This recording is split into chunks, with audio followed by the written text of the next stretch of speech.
നമസ്കാരം. ന്യൂസ് കേരള പ്രധാന വാർത്തകളുമായി CK നാസർ കാഞ്ഞങ്ങാട്. 350-ലധികം സീറ്റുകൾ നേടി BJP നയിക്കുന്ന NDA സർക്കാർ രാജ്യത്ത് വീണ്ടും അധികാരത്തിലെത്തുമെന്ന് എക്സിറ്റ് പോൾ ഫലങ്ങൾ പറയുന്നു. ലോക്സഭയിലേക്കുള്ള അവസാനഘട്ട പോളിംഗിന് പിന്നാലെയാണ് വിവിധ എക്സിറ്റ് പോൾ ഫലങ്ങൾ പുറത്തുവന്ന എല്ലാ സർവേകളും മോദിയുടെ മൂന്നാം ഊഴം പ്രവചിക്കുമ്പോൾ കോൺഗ്രസ് നയിക്കുന്ന ഇന്ത്യ മുന്നണിക്ക് 150-ൽ താഴെ സീറ്റ് മാത്രമാണ് ഭൂരിപക്ഷം സർവേകളും പ്രവചിക്കുന്നത്. അതേസമയം കേരളത്തിൽ UDFന് മേധാവിത്വമുണ്ടാകുമെന്നാണ് എല്ലാ സർവേകളും പറയുന്നത്.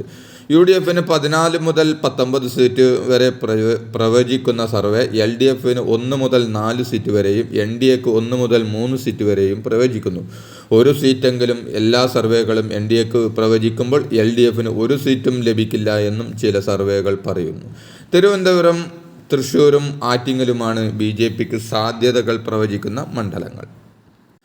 തമിഴ്നാട്ടിൽ ഭൂരിപക്ഷം സീറ്റുകളും ഇന്ത്യ മുന്നണിക്കൊപ്പം പ്രവചിക്കുന്ന സർവേയിൽ 1 മുതൽ 4 സീറ്റുകൾ വരെ NDAക്ക് ലഭിക്കുമെന്ന് പറയുന്നു. കോൺഗ്രസ് ഏറെ പ്രതീക്ഷ വെച്ചിരുന്ന കർണാടകയിൽ 23 മുതൽ 25 സീറ്റ് വരെ NDAക്കും 3 മുതൽ 5 സീറ്റ് വരെ ഇന്ത്യ മുന്നണിക്ക് ലഭിക്കുമെന്നും സർവേ പറയുന്നു. എന്നാൽ തെലങ്കാനയിൽ NDAയുടെയും ഇന്ത്യ മുന്നണിയുടെയും പ്രകടനം ഒപ്പത്തിനൊപ്പമാകുമെന്നാണ് പ്രവചനം.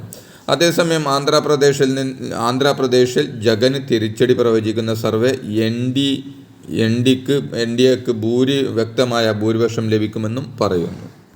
ഇന്ത്യ മുന്നണി ഏറെ പ്രതീക്ഷയർപ്പിച്ചിരുന്ന മഹാരാഷ്ട്രയിലും ബീഹാറിലും NDAയുടെ മുന്നേറ്റം തന്നെയാണ് സർവേ പ്രവചിക്കുന്നത്. 35 സീറ്റുകൾ വരെ NDAക്ക് പ്രവചിക്കുമ്പോൾ 18 സീറ്റ് വരെ മാത്രമാണ് ഇന്ത്യ മുന്നണിക്ക് പ്രവചിക്കുന്നത്. ബീഹാറിൽ 34 സീറ്റ് വരെ NDAക്കും 10 സീറ്റ് വരെ ഇന്ത്യ മുന്നണിക്കും പ്രവചിക്കുന്നു.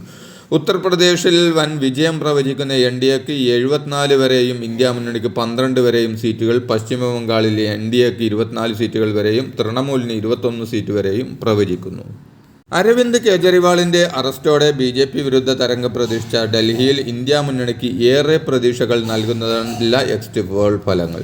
ഡൽഹിയിൽ 7-ൽ 7 സീറ്റും NDA നേടുമെന്നാണ് സർവേ പറയുമ്പോൾ 2 സർവേകൾ 2 സീറ്റ് വരെ ഇന്ത്യ മുന്നണി നേടിയേക്കാമെന്നും പറയുന്നു. എന്നാൽ പഞ്ചാബിൽ കോൺഗ്രസ് മുന്നേറ്റമുണ്ടാക്കുമെന്നാണ് ഭൂരിപക്ഷം പ്രവചനങ്ങളും പറയുന്നത്. മധ്യപ്രദേശിലും ഗുജറാത്തിലും ഛത്തീസ്ഗഡിലും ജാർഖണ്ഡിലും NDA തൂത്തുവാരുമെന്നാണ് എല്ലാ പ്രവചനങ്ങളും പറയുന്നത്. എന്നാൽ രാജസ്ഥാനിൽ 7 സീറ്റുകളെങ്കിലും രാജസ്ഥാൻ നേടുമെന്നാണ് സർവേ പ്രവചനം. BJPക്കെതിരായി ഭരണവിരുദ്ധ വികാരം ആഞ്ഞടിക്കുമെന്ന് പ്രവചിച്ചിരുന്ന ഹരിയാനയിൽ മേൽക്കൈ BJPക്ക് തന്നെയാണ് സർവേ വ്യക്തമാകുന്നത്. ഒഡീഷയിൽ ബിജു ജനതാദളിന് 8 സീറ്റ് വരെ പ്രവചിക്കുമ്പോൾ NDAക്ക് 15 സീറ്റ് വരെയാണ് പ്രവചനം.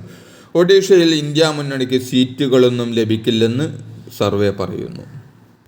സിക്കിം, അരുണാചൽ പ്രദേശ്, മേഘാലയ, ത്രിപുര, മണിപ്പൂർ, നാഗാലാൻഡ്, മിസോറം, അസം എന്നിവ ഉൾപ്പെടുന്ന 8 വടക്ക് കിഴക്കൻ സംസ്ഥാനങ്ങളിലെ 27 ലോക്സഭാ സീറ്റുകളിൽ 20-നടുത്ത് സീറ്റുകൾ NDA നേടുമെന്നാണ് സർവേ പറയുന്നത്. ഇതിൽ മണിപ്പൂരിലെയും നാഗാലാൻഡിലെയും മിസോറാമിലെയും ഓരോ സീറ്റുകളിലും ആസാമിലെ 4 വരെ സീറ്റുകളിലുമാണ് കോൺഗ്രസിന് സാധ്യതയുള്ളത്. എക്സിറ്റ് പോൾ ഫലം പുറത്തു വന്നതിന് പിന്നാലെ വോട്ടർമാർക്ക് നന്ദി പറഞ്ഞ് പ്രധാനമന്ത്രി നരേന്ദ്രമോദി. തെരഞ്ഞെടുപ്പിൽ പങ്കാളികളായവർക്ക് നന്ദി പറഞ്ഞ പ്രധാനമന്ത്രി സ്ത്രീകൾക്കും യുവാക്കൾക്കും പ്രത്യേകമായും നന്ദി പറഞ്ഞു. മോദിക്ക് മൂന്നാം ഊഴമെന്ന് ചൂണ്ടിക്കാട്ടിയാണ് മിക്ക സർവേ ഫലങ്ങളും പുറത്തു വന്നത്. ലോക്സഭാ തെരഞ്ഞെടുപ്പിലെ എക്സിറ്റ് പോൾ ഫലങ്ങൾ തള്ളി കോൺഗ്രസ്. 295 സീറ്റിൽ കൂടുതൽ ഇന്ത്യ സഖ്യം നേടുമെന്നും ആത്മവിശ്വാസം കോൺഗ്രസ് പങ്കുവച്ചു. എക്സിറ്റ് പോൾ ഫലങ്ങൾ പുറത്തു വരുന്നതിനിടെയാണ് സമൂഹ മാധ്യമങ്ങളിലൂടെ കോൺഗ്രസിൻ്റെ പ്രതികരണം. അനീതിക്ക് മേൽ നീതി പുലരുമെന്നും കോൺഗ്രസ് ട്വീറ്റ് ചെയ്തു. ആസൂത്രണം ചെയ്ത് പുറത്തിറക്കിയതാണ് ഈ എക്സിറ്റ് പോളുകളെന്ന് കോൺഗ്രസ് നേതാവ് ജയറാം രമേശും വിമർശിച്ചു.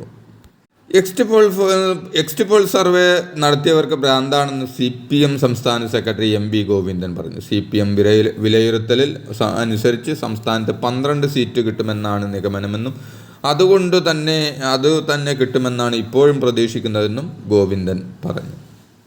വോട്ടെണ്ണലിന് സംസ്ഥാനത്തെ 20 കേന്ദ്രങ്ങളും സജ്ജമാക്കിയതായി മുഖ്യ തെരഞ്ഞെടുപ്പ് ഓഫീസർ സജ്ജയ് കൗൾ. ജൂൺ 4-നാണ് വോട്ടെണ്ണൽ.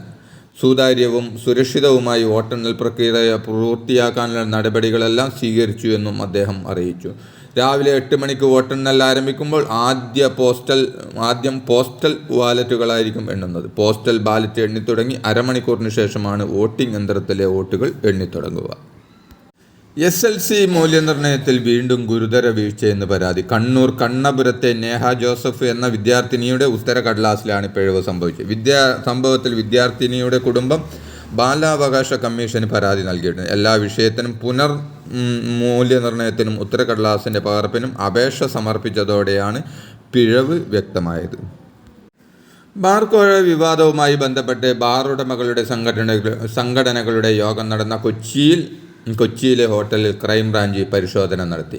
മെയ് 23 കൊച്ചിയിലെ ഹോട്ടലിൽ ചേർന്ന Kerala federation of hotel association ഭാരവാഹികളുടെ യോഗത്തിന് പിന്നാലെയാണ് ബാർ ഉടമകളോട് പണം ആവശ്യപ്പെടുന്ന വിവാദ ഓഡിയോ സന്ദേശം പുറത്തുവന്നു. സന്ദേശം വിവാദമായതിനെ തുടർന്ന് സർക്കാർ ഗൂഢാലോചന ആരോപണവുമായി രംഗത്ത് വരികയും MP രാജേഷ് പരാതി നൽകുകയും ചെയ്തിരുന്നു. ഈ അന്വേഷണത്തിൻ്റെ ഭാഗമായാണ് ക്രൈംബ്രാഞ്ച് DYSPയുടെ നേതൃത്വത്തിൽ കൊച്ചിയിൽ യോഗം നടന്ന ഹോട്ടലിൽ അന്വേഷണ സംഘം എത്തിയത്.